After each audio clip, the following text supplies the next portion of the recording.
Bapak Dr. Hotman Paris Hutapea berputar haluan. Mengapa saya katakan berputar haluan? Karena sebelumnya yang bersangkutan telah memberikan statement-statement yang memberikan dukungan terhadap 8 orang terpidana bahwa mereka adalah hasil rekayasa penyidikan, sehingga menurut dia adalah ini sebuah kekeliruan besar yang harus dikoreksi.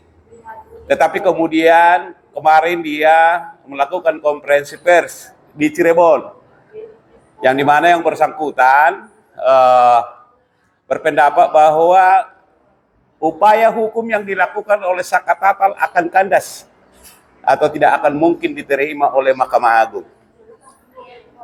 Artinya terjadinya balik arah atau putar arah yang dilakukan oleh saudara Hotman Paris ini menurut saya ini suatu perilaku yang tidak memiliki kemandirian, yang tidak memiliki prinsip konsisten.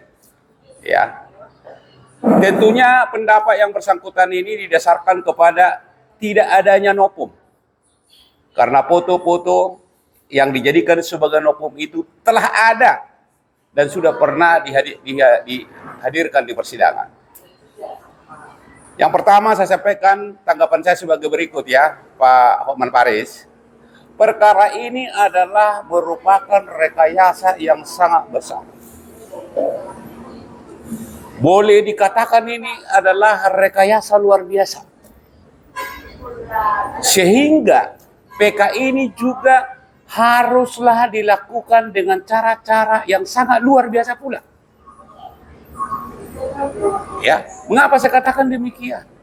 Coba Bapak bayangkan,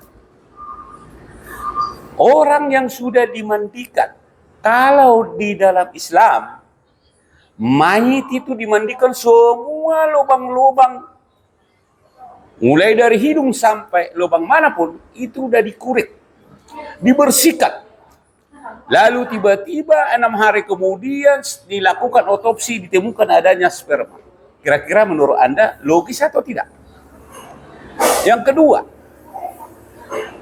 yang merupakan otak pelaku, yaitu Dhani dan Andi, dinyatakan fiktif oleh Polda Jawa Barat. Yang ketiga, rentan waktu terjadinya peristiwa yang sangat besar, yaitu pelemparan, jatuh, kejar-kejaran, lalu dibawa ke semak belukar. Di semak belukar dilakukan pemerkosaan, lalu dibunuh. Lalu kemudian diantar ke flyover Talun yang dibonceng oleh Dhani dan Andi, yang fiktif itu juga.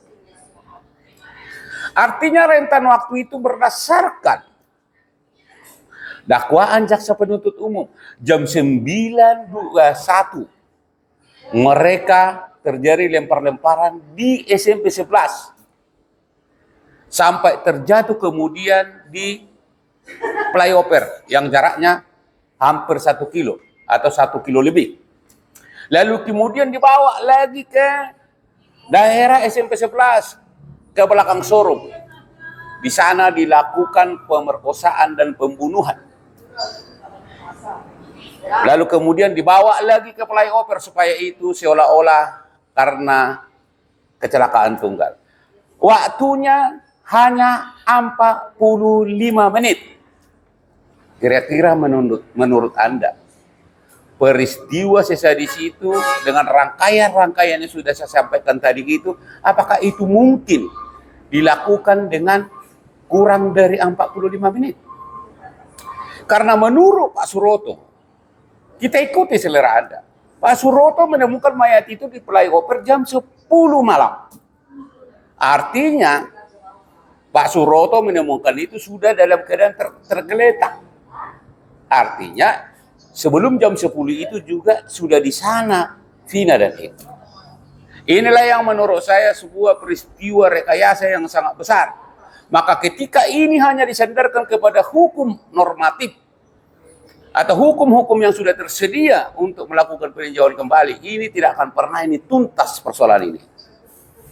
Dan selain itu juga pengakuan dari Liga dan Dede ini kan merupakan nopum. Karena ketika keadaan itu diketahui oleh majelis hakim bahwa ternyata tidak terjadi peristiwa, tidak akan mungkin hakim menghukum mereka. Inilah nopum yang menurut saya.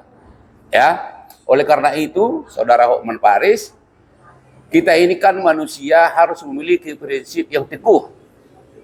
Adok katanya alak batak nama dokon molo jolma hatana tiopon, molo horbo talina tiopon. Itu mungkin yang bisa saya sampaikan. Sekian dan terima kasih.